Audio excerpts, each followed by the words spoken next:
Hey Earthlings! Hey there! In this video we're gonna talk with you about our favorite medicinal plant. San Pedro! We're gonna share with you from our own experience from taking San Pedro over 10 times in the past year, and we're gonna share the most transformational and powerful experiences that we've had with this plant. Yeah. 1 year ago we took San Pedro, it was too much and I We made took video accidentally too much. and I made a video about it, and I think you might seen it if you searched San Pedro before, but after that I had so many different experiences and I felt it would be injustice if I don't make this video and explain more about it and how beneficial it was for me and Mia and all our friends who took with us. So if you have not taken San Pedro before, this video can really help you to know what to expect and to prepare yourself for your journey. On the other hand, if you have taken it before, this video might help you to understand a bit better the experience that you had. So San Pedro is a Peruvian cactus, and the active ingredients is mescaline, and it's a psychoactive plant. If you compare it to ayahuasca, ayahuasca is more like the grandmother, as they say. And San Pedro is called the grandfather. And with ayahuasca, it's really a lot about surrendering to the experience, and you rarely can really control where it takes you, and it can be really intense. Also, physically you might purge a lot and you might not have any control over your body even. In San Pedro, it's different. Usually it kind of holds a safe container for you where you can go slowly in the process of diving. And it kind of guides you. Yeah, and even some people use it for external connection, for example, going for a hike, connecting with the nature. Many indigenous did this when they want to have energy when to they work want to on have the field. When they want to have energy, or when they want to dig a new road in the nature, they kind of the intuition of the planet guide them to find the perfect way that it's in alignment for them and the space that they live in. Yeah, so San Pedro, what I really love about San Pedro is that it connects you to your free will. And it's like you are in the present moment, completely aware of yourself and what you want and need. And you're able to take action. And it's kind of like this masculine, divine masculine energy that you get connection to. And because of this, you also can kind of direct your own trip. And you still have control over your body. You can choose if you want to have an introspective journey where you deal with blockages or whatever is your intention, or whether you want to interact with others. This is we do often as well towards the end of the trip, where we kind of interact as a group and have realizations about relationship dynamics and things like that. It happened in the third ceremony. Actually, we took it in a community, and part of us stayed in the community center, where we just had reflection and connection, and the other part of the group just went hiking to the top of the mountain. It was actually naked because it was so beautiful to connect with nature, and it was really amazing. Also, if you're used to doing a lot of inner work, where you can where you have been processing your emotions or past traumas and things like that, it will be easier for you to hold space for your experience and whatever comes up during the ceremony. And especially if you're not used to doing inner work, it's even more important that you have somebody with you, whether it's a shaman or a friend, that has experience with processing emotions and holding space. And make sure that shaman, nowadays there's so many people pretend to be a shaman, so make sure that the person or the shaman know how to hold space. And if you want to know more, see our video. We made a video called Emotional Presence. Check it out. Yeah. So another interesting thing about San Pedro is that usually you don't have a lot of visuals unless you take a lot, which we did on the first time. But with a normal dose where you can already have a proper journey, you don't necessarily have any visuals. It's mostly about emotions coming up, processing what's happening inside of you, getting a different perspective to situations in your life, or remembering a past trauma, remembering situations from your childhood, and suddenly having a different perspective and understanding what you were feeling in that moment, understanding dynamics in your relationships, getting this inner knowing, getting higher states of awareness and being. Like you might experience intense ecstasy and bliss, for example. But a lot of it is just inner experiences rather than seeing something visually. So another important thing to know, sometimes you feel physical discomfort and nausea, especially in the beginning of your journey, but it might come up at any point of your trip. And the important thing to know is that usually this is a sign of resistance. There is something inside of you that wants to come up that you don't want to acknowledge or feel. And because it wants to come up anyways, even if you don't want to feel it, it comes up in a physical form. Exactly. That you purge it. And as you like puke or something, oftentimes you somehow see what's coming out. Sometimes you even can have a visuals of like or glimpses of what it is that you're purging out, what this relates to. I think it's important to mention it's not all the time you purge like physically. So many times it's just energetically. So allow yourself to and like make if you do it sounds. in nature, it would be amazing to just give it to earth. Yeah, and I've noticed from my own experiences that when I feel nausea, if I just stay with the feeling of nausea and I ask myself what it is that is causing this, what's underneath the nausea, it starts to transform and I start feeling the feeling underneath. It might be, I don't know, like a shame or like it might be an old experience that I had that had a, like an uncomfortable feeling signature to it. And as I allow myself to go into the experience, the nausea dissipates. I also have had experiences where I felt really intense ecstasy. Like, and I felt like, oh my God, if I surrender to this, I'm gonna just go back to source and never come back. Yeah, me too. So I was intense, resisting guys. it actually a lot because I had this fear of like, what happens if I surrender to this intense ecstasy?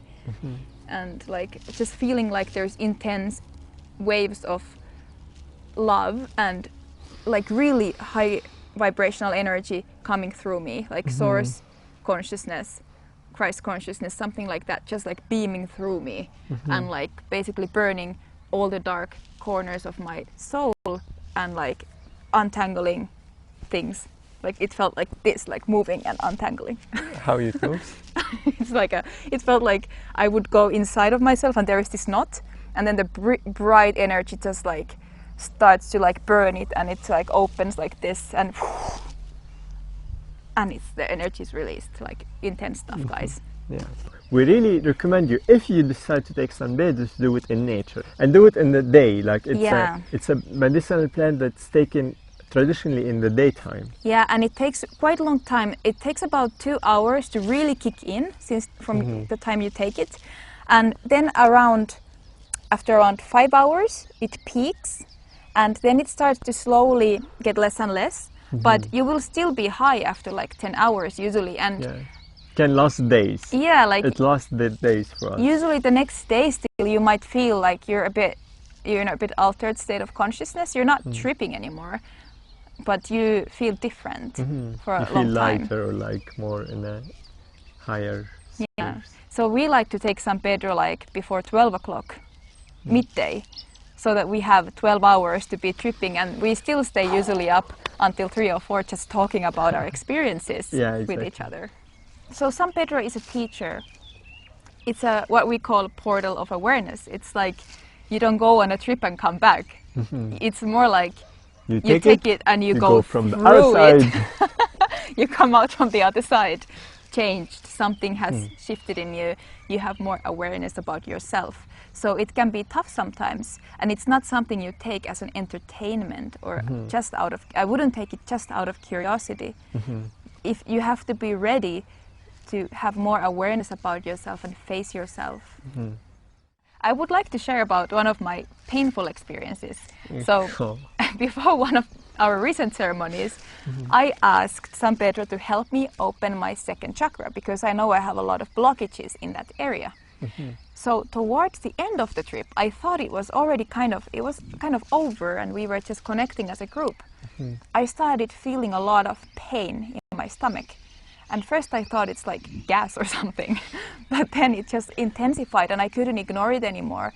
And I was like, kind of like on all fours, like moving as if I was giving birth because I didn't know what to do with myself. The pain was just getting more and more intense and I had to take the attention of the whole group basically.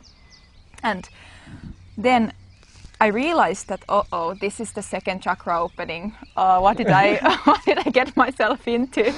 And I felt the need to start making sounds. So I started basically just letting out whatever was inside of me, like allowing the pain to come out in sounds. And it was a very intense, deep, moaning. Like moaning and sounds that came out. And the people around me were reflecting to me what it sounded like. They would say things like, wow, that one sounded like a mother who lost her child. Or this one sounded like a witch being burned.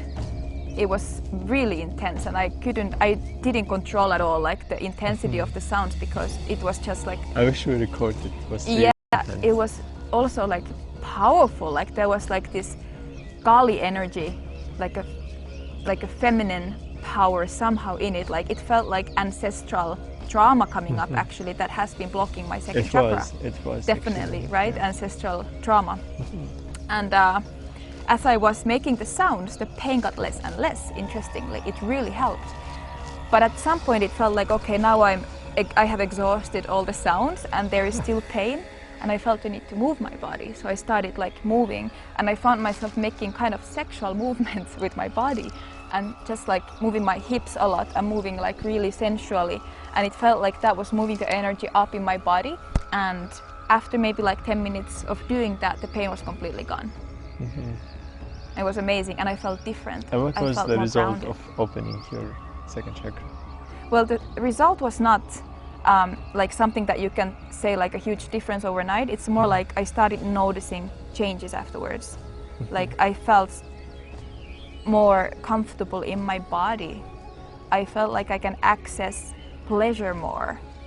I felt like I'm comfortable with my feminine expressions and beauty and divine feminine, and I could access sexual pleasure more.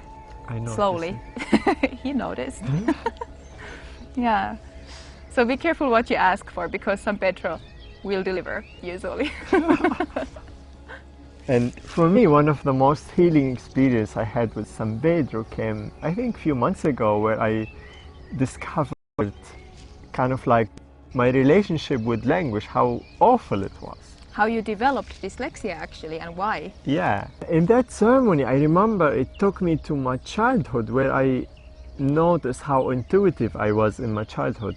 I used to look at people and feel exactly how they feel in this moment, like any empath do. But that was like a really intense for me in my family, because they were usually by like gaslighting my experience. And at that time, I developed a weird relationship with language, because it was against of my feeling. I feel this person is sad, but he's telling me that he's happy. So I had this feeling that their language is not authentic, it's not real. Yeah, so you were basically like, I refuse to speak your language. You have to feel emotions. me. Feel me. Yeah, like my mantra, I speak emotions. So yeah, and what about the part that came up? It was amazing. Yeah, that was like the healing experience of San Pedro was putting me in touch with this child self, or like with this authentic part of me who can feel others. Yeah, who can feel others and know exactly how they feel. And during the ceremony, I was able to bring this aspect to me into life, to the present moment. And it was amazing for me, and this is a good example of how our trips sometimes intertwine during San Pedro. So, for example, I immediately noticed that he was different. He was not. He was completely present, just looking at me, and I felt so deeply seen by him, just by him looking at me in the eyes, that I started crying uncontrollably, and it was almost too much. Like I couldn't handle being seen so deeply. And he was just there, like, no words, nothing, just like, I could feel that he felt me. He knew exactly what was inside of me, just by looking at me. And it was super healing for both of us, because he had always been rejected because of this part. For seeing the truth, for seeing deeply what's in people. People didn't like that. They felt unsafe that somebody can just come and see them and tell them what they're feeling. And they told him he's manipulating them. So he thought this part is bad. And I was like, please, more of this. Like, please never hide this part again. So it was healing for both of us. Another cool example from one ceremony where we explored a relationship dynamic that is very present in the world between a lot of people and even beyond human species. So in this session, I had this feeling all the time like there is something underneath Ram's surface that wants to come up and I want to know what it is. And then I started like coming to Ram like, Ram is hiding something. And then Ram said with this like super serious and deep voice, why do you want to see it now? And I was like, whoa. Was like, why do you want to see it now? It was even like deep. goosebumps. And it turned out that this is a very primal part that is a very part of masculine consciousness. We call it the predator. The predator part. And immediately when Ram dropped into the predator part, I felt intense fear in my body. I was sitting there like shaking and I realized that I was in the prey part. So this is a predator-prey is a dynamic that is obviously very present in the natural world, but also in human relationships between nations. It's present in between men and women very often. So we were exploring this dynamic. It was so insightful, guys. It was intense. Like the fear was real in my body. Like I'm gonna die. I think that was like also one tendency of San Pedro, that it magnify a feeling signature that you are feeling in this moment or dynamic. Yeah, something that is present in you, it brings it up to the surface, like, look at this is inside of you. And interestingly, because I was feeling the fear, I took the power back and without noticing it. And then Ram told me, you are manipulating me, or you are trying to control me. And we realized that this is another dynamic where women feel powerless to the predator aspect of the male consciousness.